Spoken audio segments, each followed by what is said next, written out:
안녕하세요. 오픈마인드입니다. 요즘 코로나19로 많은 분들이 실험에 잠겨 있고 마음이 그렇게 좋지 않은 것 같습니다. 가게도 상황이 안 좋고 나라 경제도 어렵고 만나는 사람들마다 좋은 소식을 전하고 그러지는 못하고 있는 실정인 것 같습니다. 더구나 요즘은 또 감기만 걸려도 코로나가 아닌가라는 의심을 받게 되고 이래서 공공기관에 가서 기침 한번 하기도 두려운 시대에 살고 있는 것 같습니다. 요즘 또한 서울에서 전화들이 많이 오더라고요. 서울이나 분당이나 용인이나 이런 데서 저에게 전화를 많이 오는데 그분들이 아파트를 가지고서 부동산 투자를 하고 그랬던 분들인데 어느 순간인가 땅으로 토지 쪽으로 투자를 한번 해보고 싶다라는 문의들이 옵니다. 근데 그분들이 왜 이렇게 땅으로 돌아섰을까라는 생각을 좀 해보는데요. 그건 아마도 12.16 부동산 대책의 영향이지 않을까라는 생각을 해봅니다. 강력한 부동산 대책으로 인해서 이제는 아파트 시장보다는 땅이 좋겠다라는 말씀들을 하시더라고요. 그러면 12.16 부동산 대책이 어떤 부분이었는가라는 궁금해하시는 분들이 많아서 오늘 부동산을 하시고 또는 부동산에 관심 있고 하신 분들은요, 이 12.16 부동산 대책을 꼭 아셔야 될 것 같습니다. 이걸 기본적으로 알아 놓으셔도 좋고요. 그리고 공부를 해 놓으면 아파트나 토지라든지 아니면 기본 상식이라든지 이런 부분에 있어서 많이 도움이 될 것 같아서 제가 좀 정리를 해봤는데요. 12.16 부동산 대책의 가장 큰 세 가지라고 보면 첫 번째로 대출 규제고요. 두 번째로 종합부동산세, 양도소득세, 세율 등 세금 관련된 내용입니다. 그리고 세 번째로 분양가 상한제 지역 확대가 12.16 부동산 대책의 주요 내용이라고 할 수가 있는데요. 한번 알아보도록 하겠습니다. 자, 먼저 첫 번째로요. 투기적 대출 수요 규제를 강화시켰습니다. 투기지역, 투기가열지구 주택담보대출 관리를 강화시켰는데요. 시가 9억 원이 초과되는 주택에 대한 담보대출 LTV라고 합니다. LTV가 소위 그냥 주택담보대출이다 라고 생각하시면 좋을 것 같아요. 투기지역, 투기가열지구의 주택담보대출이 LTV가 40% 적용 중이었는데 이게 12.16 대책 이후에는요. 투기지역, 투기가열지구 주택담보대출에 대해서 9억이라는 그 기준을 가지고서 차등 적용합니다. LTV를. 얼마요? 9억 원입니다. 요거는 꼭 기준을 세워서 생각해 주셔야 돼요. 9억 원을 기준으로 해가지고서 9억 원 초과냐, 9억 원 이하냐 라고 보면 맞을 것 같습니다. 그럼 어떻게 되냐? 시가 9억 원 초과 주택에 대한 담보, 대출, LTV 추가 강화라고 되어 있죠. 9억 원 이하에 대해서는요. LTV가 40%, 9억 원 초과에 대해서는 20% 적용되는 걸로 바뀌었어요. 기준은 어떻게 되냐? 주택 가격이나 구간에 상관없이 40% 적용되던 것이 이제는 9억 원이 이하가 되면은 40%, 9억 원이 초과가 되면 20% 적용한답니다. 예를 들어 볼까요? 내가 투기지역이나 투기과열지구 주택에 14억 원 주택을 매입을 했는데 주택담보대출이 얼마가 나올까요? 보면요. 12.16 이전에는 14억 원에 그냥 40%, 5억 6천이죠.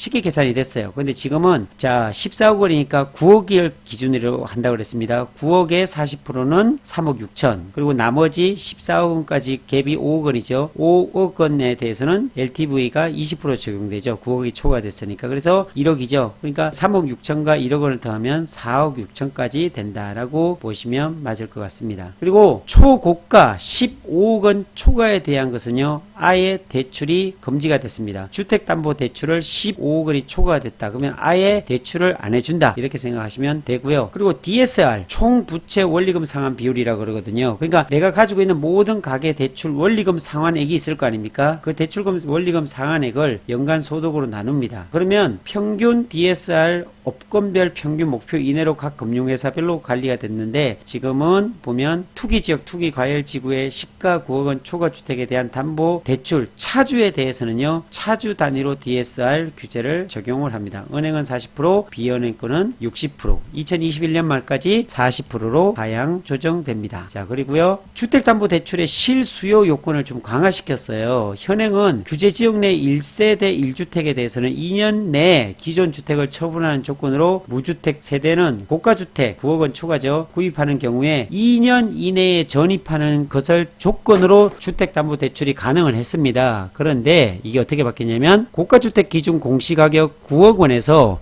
시가입니다. 시가. 공시가격에서 시가 9억 원으로 변경을 하고, 이게 중요한 겁니다. 투기지역 투기과열지구 내에서는 1주택 세대 주택 구입, 무주택 세대 고가주택의 구입에 대해서 1년 내 전입 및 처분 의무를 부여했습니다. 이것도 중요합니다. 2년에서 1년 내 전입을 하고 처분했을 때 그 의무가 부여가 된다는 겁니다. 그러니까 쉽게 생각해서 1주택 세대에서는요, 2년 내 기존주택, 그러니까 일시적인 2주택 되는 거죠. 1주택 세대 2년 내 기존주택 처분이 1년 내 처분 및 전입이 돼야 된다는 거고, 9억 원 고가주택 구입 무주택 세대에서는요, 2년 내 전입했던 것이 1년 내 전입으로 바뀌었다는 사실입니다. 자, 전세 대출을 이용한 갭 투자를 또 방지시켰습니다. 이 전세 대출을 해서 갭 투자하는 사람들이 많았는데, 서울보증보험도 시가 9억 원 초과주택 구입 보유 차주에 대한 전세 대출 보정을 제한할 수 있도록 협조 요청한다라고 되어 있죠. 이제는 9억 원 초과주택 구입 시에는 여러 가지 공적 보정 수준으로 강화시킨다라는 내용입니다. 그리고 전세 자금 대출 후 신규 주택 매입을 제한을 합니다. 차주가 전세 대출을 받은 후 시가 9억 원 초과주택을 매입하거나 2주택 이상 보유할 경우에 전세 대출을 회수를 해버린다. 이것도 무서운 규정이죠. 그리고 종합부동산세, 이제 세율로 들어갑니다. 종합부동산세 세율을 상향 조정합니다. 그러니까 종합부동산세 세율을 인상하는데, 일반적인 거는 보면 0.1에서 0.3%고요. 여기 있죠. 그리고 세주택 이상에 대해서는요, 세주택 이상 및 조정 대상 지역은 2주택입니다. 2주택에 대해서는 0.2에서 0.8%까지 하여서 주택 보유에 대한 과세 형평성을 제고하겠다라고 되어 있습니다. 현행에 보면 3억 원 이하는 0.5%, 개정된 게 0.6% 플러스 0.1%가 올랐죠. 이렇게 됐고, 6억 같은 경우를 보면 현행은 1%였는데 1.2% 이렇게 올랐습니다. 그리고 세주택 이상 다주택자에 대해서는요, 조정 대상 지역 2주택도 마찬가지고 6억 원 정도에서 12억 원 사이만 보면요, 1.3%에서 1.6%나 뛰었습니다. 그만큼 이렇게 종합부동산세 세율이 상향이 됐다라고 보시면 되고요. 그리고 공시가격 현실화율을 제고시켰습니다. 그러니까 보통 보면은 여전히 평균 현실화 비율은 70% 미만으로 낮은 상황이었는데, 이게 이제 거의 80% 수준까지 반영을 하겠다라는 얘기입니다. 공시가가 현실화돼 버리면은 기존의 재산세가 올라가고 종합부동산세는 당연히 올라가겠죠. 그렇게 보면 되고, 실수요자 중심의 양도소득세 제도를 보완을 합니다. 그러니까 조정 대상 지역 내 일시적 2주택자는 신규 주택 취득일로부터 2년 이내 기존 주택 양도 시에 1주택으로 보아서 비과세를 시켰는데, 이게 어떻게 바뀌냐면 신규 주택 취득일로부터 1년 이내에 해당 주택으로 전입을 해야 됩니다. 보유도 아니고요, 전입을 해야 되고, 1년 이내에 기존 주택을 양도하는 경우에 한해서 비과세를 한다는 얘기입니다. 이것도 또한 굉장히 중요한 부분입니다. 비과세에 대한 부분이니까요. 그리고 조정 대상 지역 다주택자 양도소득세 중과 시 주택수의 분양권도 포함합니다. 그러니까 다주택자가 조정 대상 지역 내 주택 양도 시에 양도소득세 중과를 위한 주택수 계산에 분양권까지 포함을 시키겠다, 이 얘기입니다. 그리고 2년 미만 보유 주택에 대한 양도소득세율을 인상을 시켰는데요. 2년 미만 보유 주택에 대한 양도세율이 1년 미만은 40에서 50%, 1년에서 2년은 40% 이렇게 됐고, 자, 그리고 조정 대상 지역 내 다주택자 양도소득세 중과 한시적 배제입니다. 이건 더 좋아졌죠. 네, 이게 왜 그러냐면, 현행에 보면 다주택자가 조정 대상 지역 내 주택을 양도를 합니다. 내가 주택이 3채, 4채, 5채 있다 그러면 양도소득세 중과를 해갖고요, 2주택자는 기존 양도소득세에다 10% 더하고 3주택자 이상은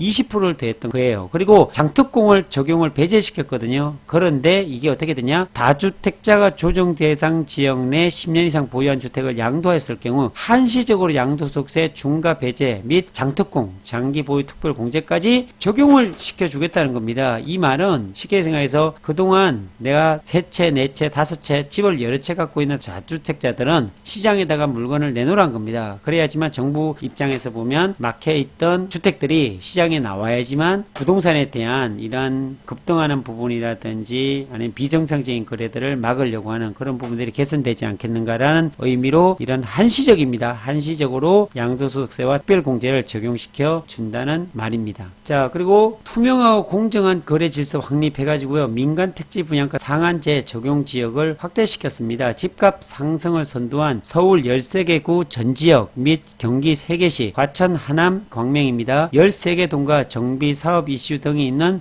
서울 5개 구 37개 동 추가 지정을 했습니다. 공급 질서 교란 불법 전매 시 청약 제한을 강화했는데요. 이 공급 질서 교란 행위를 하거나 불법 전매 적발 시에는 10년간 청약이 금지가 됩니다. 불법 전매도 10년 동안 아예 못하게 됩니다. 청약을. 자, 그리고 청약 재당첨 제한도 강화시켰죠. 분양가 상한제 주택이나 투기 과열지구 당첨 시 10년, 조정 대상 지역 당첨 시 7년간 재당첨 제한을 적용을 합니다. 그러니까 12.16 부동산 대책에 나온 후의 상황을 좀 보면요. 9억 원이 넘는 고가주택을 가진 사람은 전세대출을 받을 수가 없고요. 그리고 고가주택 소유자에 대해서는 공적 보정이든 사적 보정이든 다 막아서 전세대출을 차단시키겠다. 그리고 투기를 목적으로 전세를 끼고 집을 사는 갭 투자를 막겠다라는 취지입니다. 1월 달에 보면. 그리고 12.16 부동산 대책 여파가요. 서울 아파트값 상승폭 3주째 둔화라고 되어 있죠. 정부의 12.16 부동산 대책 이후 상승폭이 3주째 둔화되고 있고요. 일부 지역은 풍선 효과가 뚜렷하게 나타났습니다. 그러니까 서울이 막히니까 어디죠? 수용성, 수원, 용인, 성남이 풍선 효과로 집값이 상승하는 그런 일들이 일어났습니다. 자, 정리를 한번 좀 해드리면요. 12.16의 주요 내용은 제가 서두에 말씀드렸다시피 대출 규제나 종합부동산세 및 양도소득세 세율 등 세금 관련된 내용이고 분양가 상한제 지역 확대가 이 12.16 부동산 대책의 주요 내용이라 할 수 있는데 정리를 좀 해보면 대출 규제, 고가주택의 경우 LTV나 DSR을 강화함으로써 주택대출 받는 것이 힘들어졌다고 보면 됩니다. LTV는 주택담보로 대출을 할 수 있는 비율이라고 그랬죠. 그리고 DSR은 총부채 원리금 상환 비율이라고 얘기를 했고요. 기존에 LTV 40% 적용받았으나 이제는 9억 원까지만 LTV가 40% 적용되고요. 9억 원 기준을 항상 생각하라 그랬죠.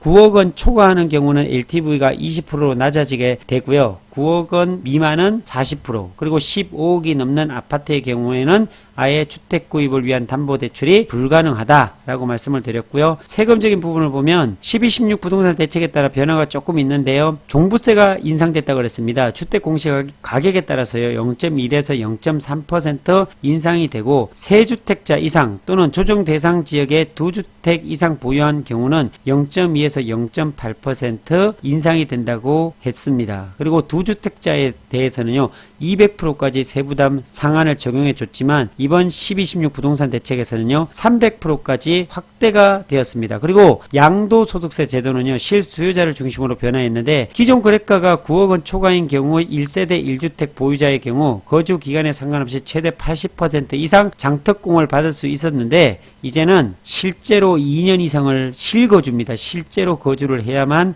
장특공 공제를 받을 수 있게 되었고요.